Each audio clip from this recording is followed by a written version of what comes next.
Hello everyone, today I'm going to show you how to solo all 3 bosses in Hellfire Rampart as a mage.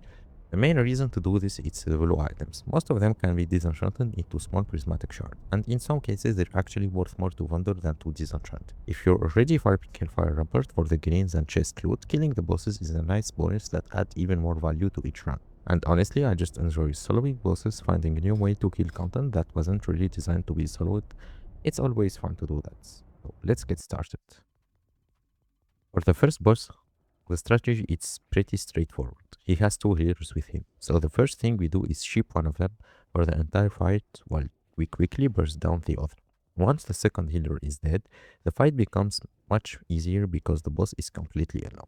From there, we simply kite him while dealing damage with our instant spells whenever we can. One ability you will need to pay attention to is his charge.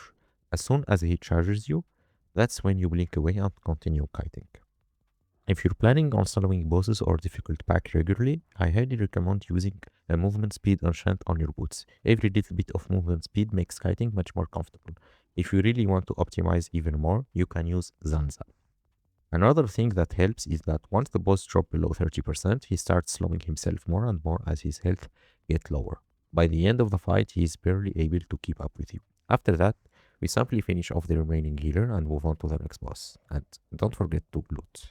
The second boss is actually much simpler than he looks. The key to this fight is magic absorption talent. Every time you resist one of his spells, you gain mana back, which means your mana sustain is almost unlimited if you get enough resists. You can't line of sight his shadow bolt, and you can't outrange it either because it has unlimited range.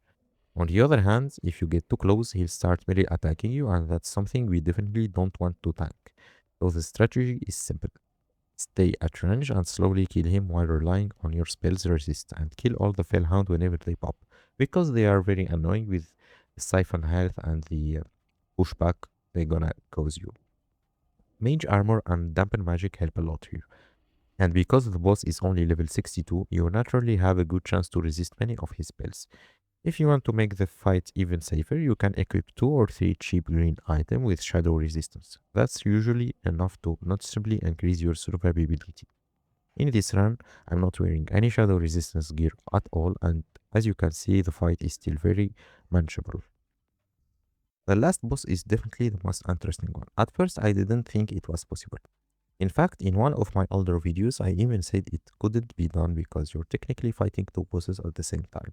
Your HP and mana won't survive 2 bosses.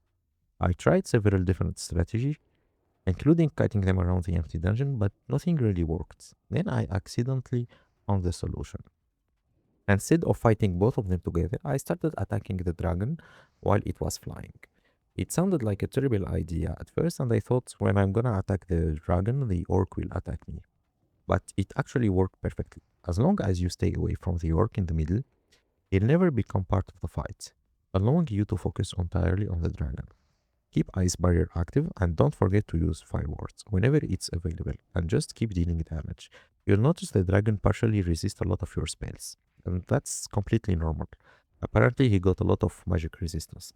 At the same time, you'll also be resisting many of his fire spells, which mean magic absorption talent keep giving you mana back throughout the fight. So that way, your mana will survive. Eventually, the dragon comes down when he's around 30% HP, and that's when we use all of our cooldowns.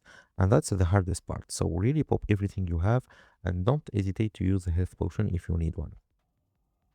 After we kill the dragon, the orc is still there, in the middle, not moving, so we can even drink and eat to regen our HP.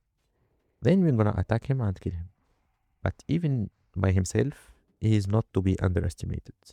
He still hits surprisingly hard. So after killing the orc alone, the chest appear.